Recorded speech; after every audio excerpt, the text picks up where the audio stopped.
in my view, will never happen. Ano na?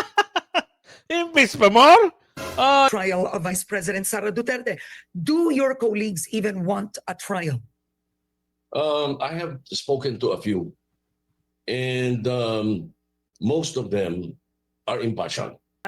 Is that one? Let's talk about the No, rules. no. There is a particular provision in the Senate rules that jibe with the Constitution, which is when the Senate adjourns sine die, everything dies. You will have to refile in the next Congress. Everything, committee reports, kahit natapos na bills, kahit on third reading already. Once adjourned sine die, the Constitution says it all dies. The supremacy of the Constitution, lalo na yung prinsipyo ng pananagutan, pagpapalabas ng katotohanan doon sa mga kasalanan ng second highest official of the land. Senator Amy Marcos met with the lawyer of former President Rodrigo Duterte Ayan in na. the Crimes Against Humanity case. Ayan na. Yes. Magandang hapon muli sa ating mga kasama. Nandito na naman si Kuya Goods nagbabalik. At syempre, kung di ka pa nakasubscribe, pa-subscribe na lang po at hit mo na rin yung bell para lagi kang updated sa ating mga video. Yan na ang sinasabi natin mga kasama. Matatapos nyo ba ng June 13 ang impeachment? Yan ang sabi ni Tito Soto. Ngayon, parang basura na ang impeachment ngayon mga kasama. Wala na. Eto na, finish na talaga ha. Nagsalita na rito si Senator Tito Soto. Ngayon, kung nakakaintindi kayo, doon sa kakampi nyo, at kayo mga nagmamagaling sa magaling, ay sasabihin nyo, ay hindi yan pwede. Pero, sinabi sa batas, pag natapos ang 19th Congress, lahat ng mga nangyari noon, wala na yan. X, balik to zero. Di ba? Ano na? Ang saya-saya. Impeachment, binasura na ni Tito Soto. Dito pa lang makikita nyo ang paliwanag dito. Pero bago ang lahat, syempre nakapag-like ka na ba? O kung hindi pa, mag-like ka muna. Share mo na rin yung video natin. Sabay, subscribe at i-bell all nyo para nakakatanggap kayo ng notification every day. Eto na, ipapasok na natin ha. Ang kagandahan dito, maliwanag sa maliwanag. Kaka-interview lang ito ni Miss Karen Davila. Kung nakakaunawa ka, alam mo ang mangyayari. Doon naman sa nagpipilit na impeachment, nako, pakinggan mo ito. Baka mamaya, magbulag-bulagan ka na naman at ikwento ng mga bulager, na tuloy-tuloy pa ang impeachment. Ito, sasabihin dito, pero bago yan, sa kalagitnaan ng ating video, ipapasok yon. Ito na, ipasok na natin to. Kulang 2 linggo na lang bago mag-adjourn ang 19th Congress. At sa June 2, ipepresenta na ng House Prosecution Panel ang Articles of Impeachment laban kay Vice President Sara. Ngunit ay naman kay Senator-elect Tito Soto ay mayroong posibleng implikasyon na kung may tatawid ba ang impeachment trial sa 20th Congress. Nasa rules, nasa batas. Kaya, naniniwala ang nakararami, na wala talagang impeachment na mangyayari. Andyan na nakahain. Uusad ba? Kasi pagdating ng June 13, wala na. Kalas, finish. Ganun lang kasimple. Kung ano yung nangyari ng 19th Congress, bago ang kailangan sa 20th Congress. Na-file na. Hindi na pwedeng i-file ang impeachment. Isang beses lang kailangan file yan. Tuloy. Ang magsisimula pa sa Hulyo. Ayon nga kay Tito Soto sa impeachment rules, kailangan tapusin ang impeachment. Ang Senate rules nga daw ang nagsasabi, based on the Constitution, na kapag adjourn na, tulad na lamang ng 19th Congress, mawawalan na ng bisa ito pagdating sa 20th Congress. Diba? Dahil magkaiba ang 19th at 20th Congress. Dito pa lang, yung explanation dito, talagang wala nang patutunguhan ang impeachment nyo. Plus, yung kakampi ni Bibi Sara na mga bagong elect at yung mga lumang senador. Doon pa lang Kaya alam na alam ni Tito Soto na walang impeachment. Basura, mababasura, at walang makukonvict. Pero meron na magsasabi rito, may conviction daw, lead to conviction? Wow! O ikaw ang convicted ka, ikaw na convicted ka, sabi ni Aling Ledesma, o ikaw dapat ang makulong ulit. Pag upo ni Bibi Sara at yung mga dating mga senador at yung mga bagong senador, abangan mo. Ibabalik ka nila sa kulungan. O ikaw ay convicted, o kilala niyo si convicted, na tumakbong party list, na nananalo, na magiging prosecutor pa di umano. Anak ng bugi naman. Na tumawag daw si Lulong sa kanya. Tuloy natin to. Samantala, sa isa namang panayam, Mm. kasama si Attorney Karen Jimeno sa programang At the Forefront ng Billionaire News Channel. Giniit ni Frank Drilon na walang sapat na numero o walang sapat na boto sa Senado upang hatulan si Vice President Sara para makonvict si Vice President Sara. Umamin na rin si Boy Tulog. Ano na? Sino ba Iisipin nyo makukonbig. Anak ng tipaklong naman, Miss Saba Kadiha. Kilala nyo ba si Queen of ayun daw, lead to conviction daw si BP Sara sa impeachment. Eto na nga, si Boy Tulog na nagsasabi at si Tito Sen na walang mangyayari dyan sa impeachment na yan.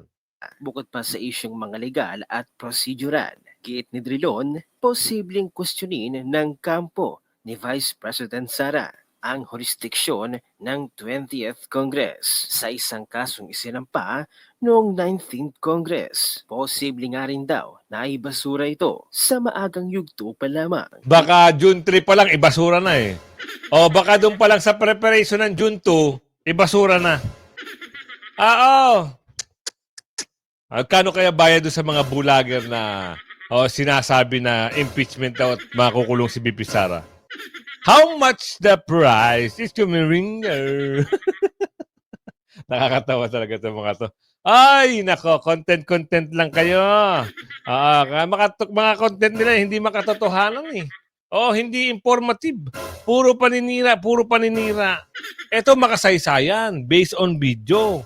Diba? Sino nagsabi nito? Mamaya, abang-abang lang tayo. Kilala nyo naman. Si Tito Sen. Diba? Yan ang gusto namin, Tito Sen. Huwag ka na makialam sa mga dorobo na yan. Gawin mo lang ang trabaho mo, Tito Sen. Masaya tayong lahat.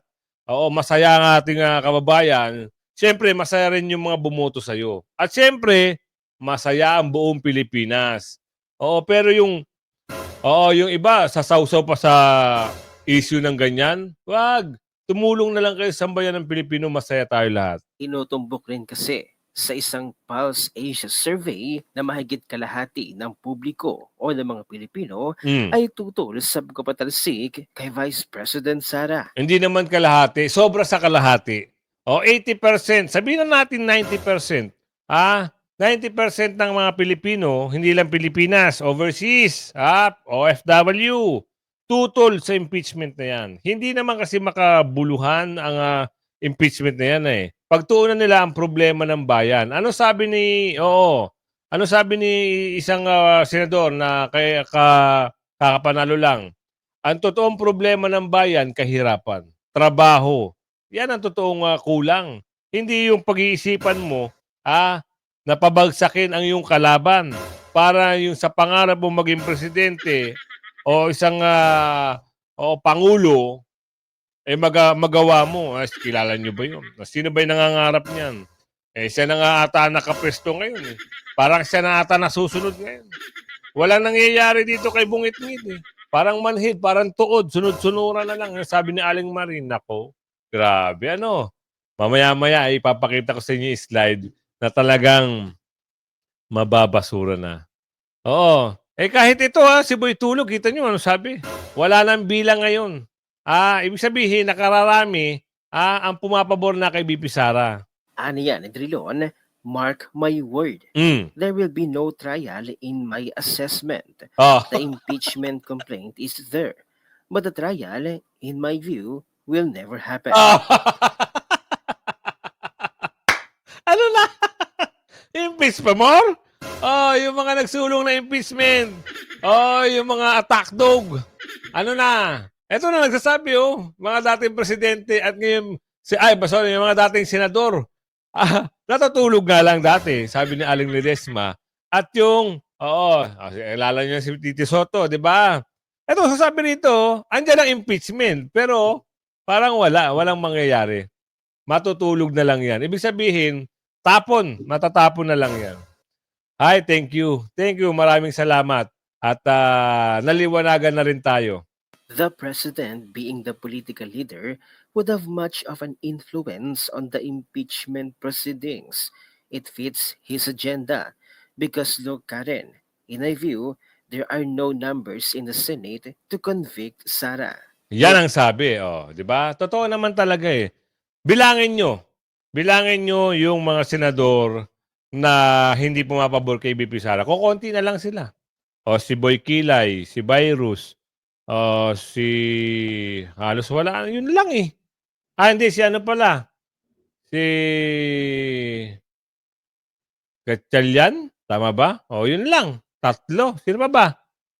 Wala na halos. Halos ng ibang senador, kay BP Sara na. At saka ayaw nun ng impeachment. Dahil impeachment, pagulo lang yan eh. Tito Sen, paliwanag mo sa mga bulager baka mamaya magpakalat na naman sila na yung impeachment ay uusad pa rin. Oo, nandyan lang yan. Kaso nga lang, may trial bang mangyayari? Tignan natin dito, Tito Sen. One is, did you speak with the senators? Did you get their sense on how they feel about Mga kasama, pakinggan nyo ha. Intindihin nyo mabuti. At dito maliliwanagan na tayo. Talagang, eto na. Kasi nalalapit na. Kababalita lang nito ilang oras lang ito. 1 hour ago. 1 hour ago nung in-interview siya. So, hindi na siguro magbabago ang pasya nito kasi 29, 31, 4 days to go. 4 days na lang ang hinihintay para yung June 2 sa impeachment ay mangyari. Pero anong sinasabi ni Drilon? Andyan lang yung impeachment pero may trial bang mangyayari? Andyan lang yung impeachment pero sino ba papabor sa impeachment? Di ba? Wala. Konti na lang. Ang bilang ay kay BP Sara na. Ito pa, dagdag pa ni Senador Tito Sen. the upcoming trial of Vice President Sara Duterte? Do your colleagues even want a trial? I have spoken to a few, and most of them are impartial, Okay? and they would want to remain impartial. Okay? And I impart it on them also. As far as I'm concerned, I would always want to be impartial. Okay. Now, So walang sinabi na in favor sila, impartial. So tuloy natin. there are two conflicting rules Mm. that beset us and beset the Senate. And those are, first, the Senate rules, which emanate from the Constitution, Oh, and the impeachment rules, which I principally authored. okay, Because I let's was talk about that in detail. Sige. So you're going to talk about rule. This is section 123 of what rule is this? Is this the 14th rule? Ano ba to? Section 123, right? Unfinished business at the end of the session shall be taken up at the next session in the same status. Is that one? Let's talk about the No, rules. no. Okay. There is a particular provision in the Senate rules that jibe with the Constitution, which is when the Senate adjourns sine die, everything dies. You will have to refile in the next Congress. Okay, gets? Tuloy natin, Oo. Pag halimbawa, natapos na yung 19th Congress, wala na. Oo. Sabi dito, wala na yun. Ibig sabihin, tapos na yun. Kailangan mo i-refile sa new Congress. Ano ang susunod? Tuloy. Everything. No, everything. Everything, Committee reports, kahit natapos na bills, kahit on third reading already. Once adjourned sine die, the Constitution says it all dies. Okay. Without date, sabi nung sine die. So therefore, whatever the Senate is taking up, pagdating ng June 13, 1-3, June 13, everything dies. Okay, the question is, Lahat mawawala, mga kasama. Everything mawawala. So, ang question nito, ang ganda talaga ng paliwanag mo, Tito Sen. Diyan kami bibilib sa'yo. Magsisimula sila June 2. June 13, lahat mawawala. Ilang days? Matatapos niyo ba yung trial niyo? Matatapos ba? Sa June 2 hanggang 13? Tuloy mo, Tito Sen. In the impeachment rules, it says that an impeachment trial must be seen to the end. Pag inumpisahan nila sa June 2 o June 3, Mm. tapos nila ng June 13, hindi nila matatapos ng June 13. Mm-mm. So what will happen? It will cross over, supposed to be, to the 20th Congress. There are people who are saying that yes, it is a carryover. Yeah. Because in 1950 ruling by the Supreme Court says so. 1950 yun. Iba na yung Constitution ng 87. Okay. Ngayon, in the last Congress, there was a Supreme Court decision on the Balag versus Senate issue. Yes. Yes. That says na pag natapos ang term, pag nag-adjourn si Nidea, tapos lahat. Ano na? Sige pa ba? Tuloy pa ba tayo? Finish na ang impeachment ni Bibi Sara. Kaya nga ang ating Bibi Sara, happy. Kasama niya rin si kanyang mother at si Super Ate. Happy sila. Baka nga sunduin na si Tatay Digong eh. Ang pakiwari natin kasi nagsalita sila sa kataw eh. Ito, susunduin na si PRD. Di ba? Tuloy natin to. Oo. So, what does that mean? That means the impeachment dies after June 13. Okay. Do we Yeah. carry it over in the following Congress? Yeah. So I want to ask you about that. Let's talk about that further for the public to understand. Election lawyer attorney Romy Macalintal also wrote, and I think he spoke about that, and he cited itong Rule 44 of the Senate. So I'm going to repeat it for the audience.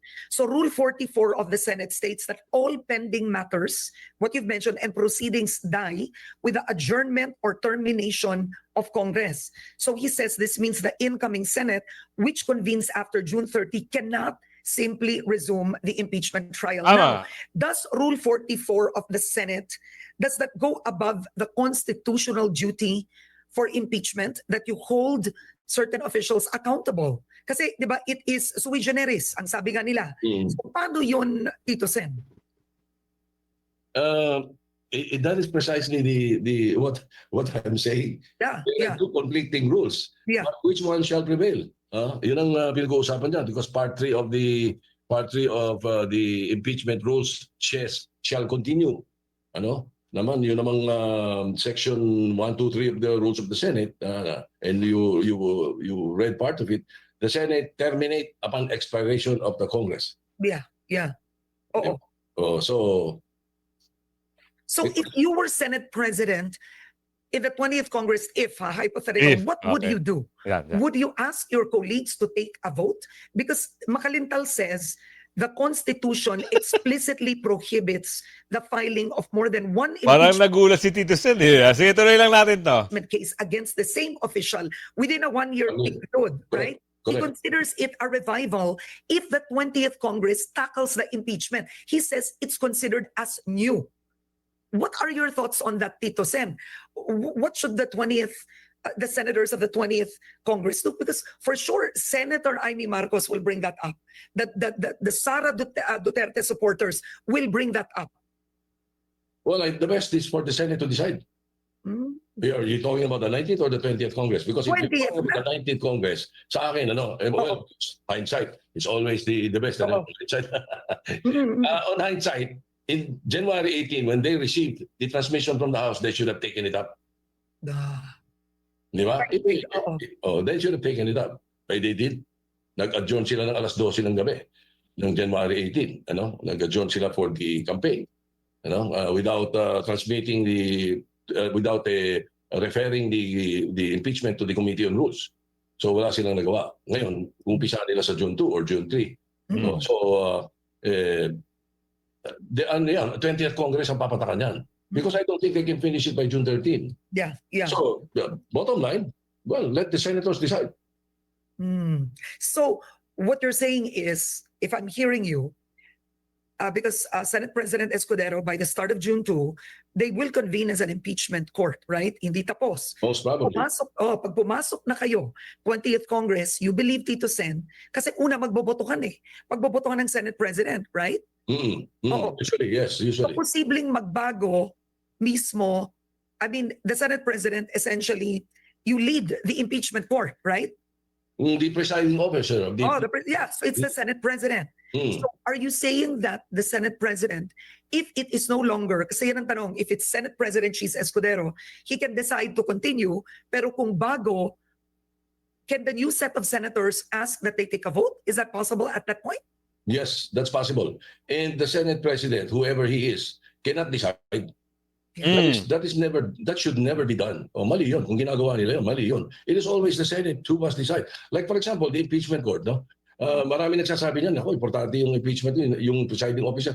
Presiding officer lang yun. Tingnan nilang mabuting impeachment. Basahin nilang mabuti, intindihin nila. The impeachment court is the court, not the Senate President. He is merely the presiding officer. He must have a very good mastery of parliamentary rules and procedures, a very good knowledge of the rules of court. Yes, that's about it. But everything is decided by the court. It should never be the Senate President alone who decides.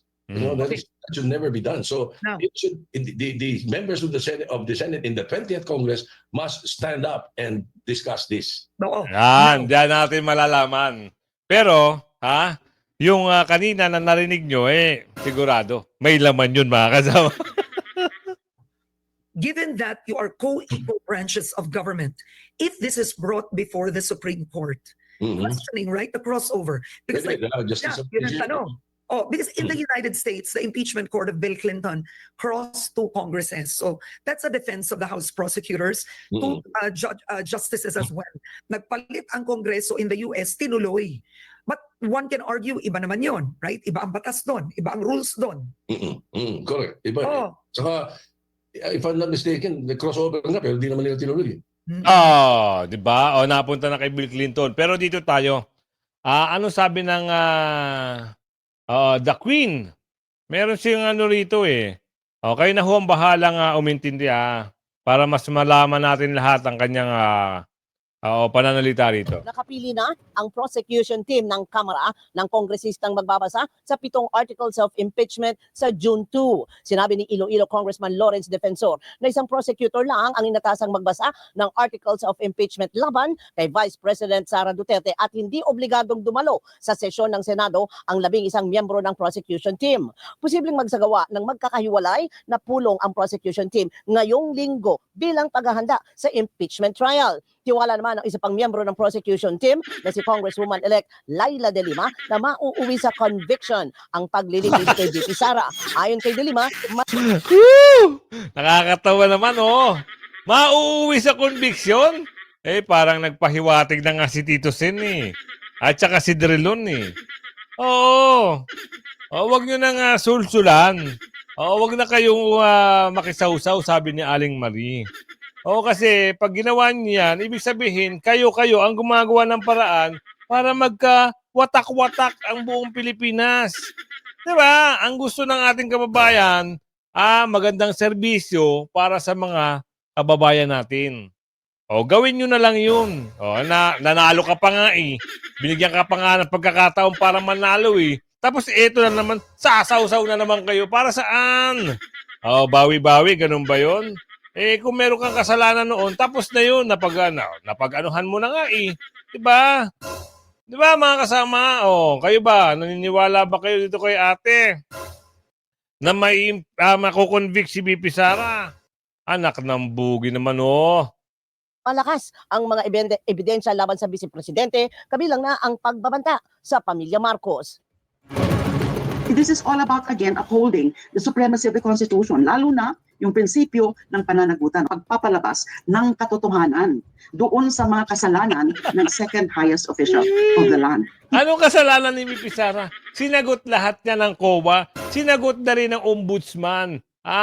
Ni Ombudsman Martires. Bakit ba hindi kayo makapag-move on? Ang tagal-tagal na ng issue na yan Lahat sinagot. Hindi pa rin natapos sa inyo. Gusto nyo pa rin talaga. Nak ng tipaklong naman talaga wala na kayong ibang gagawin. Puro ganyan na lang.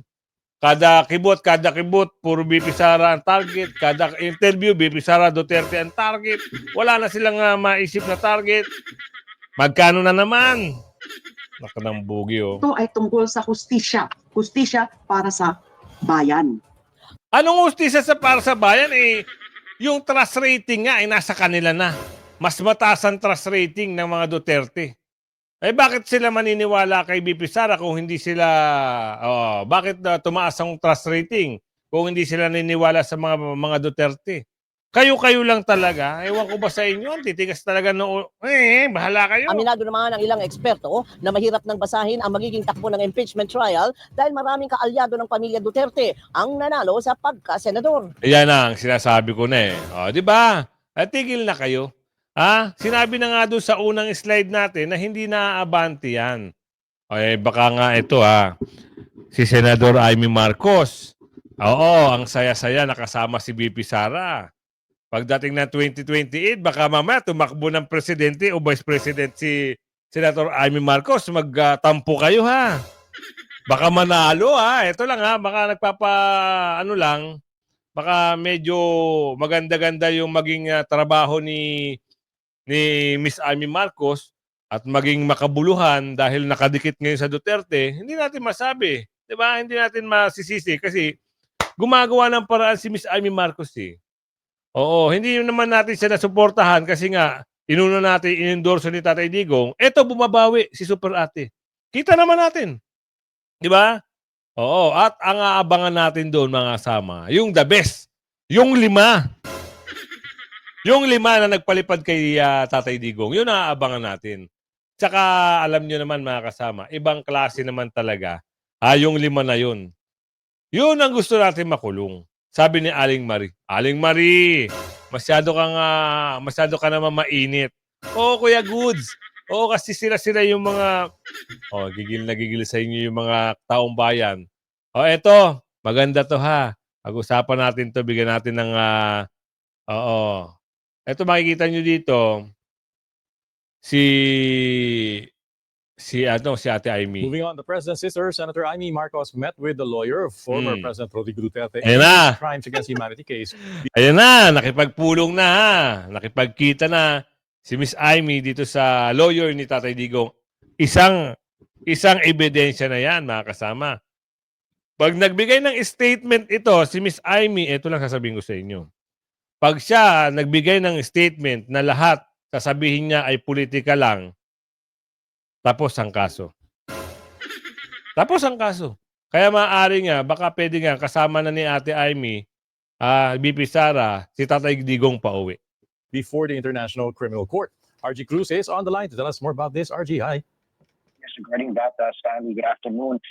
Senator Marcos captioned her picture with Attorney Bachman on her Facebook account with the words, narito ako, hindi para sa isang tao, kundi para sa sambayan ng Pilipino. Ano yung caption? Hindi siya nagpapabida-bida. Hindi para sa isang tao. Sa sambayan Pilipino ang laban na to. Sa sambayan ng Pilipino. Kaya ginagawa yan ni Ate Amy. Kahit papano, talagang bumabawi si Ate Amy. Good job, Ate Amy. Tuloy-tuloy mo lang yan. At nakikita ka namin ng magandang effort na ginagawa mo. Thank you, Attorney Nicholas Kaufman. Together, we will bring PRRD home. So that's the most striking part of her statement, and it makes nothing uncertain about the intention of her meeting with Attorney Kaufman. She also shared on her Facebook her words of encouragement for Vice President Sara Duterte, encouraging her to go on, and she also remembers what she went through when her own father, President Ferdinand Marcos Sr., was exiled in 1986. This is a recurring theme in Senator Marcos's conversations with the media, where she says that what happened to the Vice President's father is remind her of what her own father went through back in the day. And so she is also emphasizing that she is a Marcos who learns from the lessons of history. As we know, Senator Marcos won re-election earlier this month following endorsements from the Vice President and the former President's own party, the PDP Laban. And we also know that as the chair of the Senate Foreign Relations Committee, Marcos led a Senate probe on the arrest of the former President. She came out with preliminary findings, which said that the arrest of the former President was politically motivated and part of a whole government approach to bring down the Duterte. We also said that there is a coordinated attempt to cover up the details and the motives behind the arrest of the former President. Marcos, in her preliminary findings, also wants the Ombudsman to investigate various cabinet officials, including DOJ Secretary Boy Remulla, the LG Secretary John Remulla, the heads of the PNP and Marcos Nacanilao for the arrest of the former president. That's it, Stanley. Back to you. All right. Mga kasama, di ba? Ang saya natin. Kita mo, ando na si Super Ate. Kasama yung abogado. Talaga namang sino ba naman hindi magugulat sa ginagawa ni Super Ate? Kakaiba yan, mga kasama, ha? Hindi lang siya, yung nanalo, tatapusin niya na yung pagiging kaibigan niya kay BP Sara. Hindi ganon eh. Kita mo, kahit nasaan si BP Sara, kasama niya si Super Ate. Ibang klase. Salamat. Tuloy-tuloy mo lang yan, Miss Amy. At alam namin na gagawin mo din ang lahat para kay Tatay Digong. Sana nga, isabay mo na pauwi dito at sa Davao mo idiretso. Huwag mong ididiretso dyan sa Manila International Airport. Para safe si Tatay Digong doon sa Davao. Para maganda at sasalubungin siya ng ating kababayan doon na Davaoenyo sa May 31. I hope so na talagang ganun ang intensyon. Pero sabi ng iba, may nagko-comment sa atin na hindi raw ganun kabilis. Hindi nga ho ganun kabilis. Oo, pero ito na, ginagawa na ng paraan. Kaya thankful tayo dahil may nag-e-effort na po. Oo, nagtutulong-tulong na po yung mga nanalong senador sa tulong nila BP Sara at Ate Amy, Senator Bongo, Senator Bato, Senador Marcoleta at yung mga iba pang nanalo. Sana mas mabilis, mas maganda. O kung umabot ka sa video na ito, sabihin mo kung saan kang lugar at shoutout sa'yo ng bonggang-bongga. Stay tuned lang po tayo sa mga nilabas natin mga video. Hanggang sa muli, bye-bye! Like and share.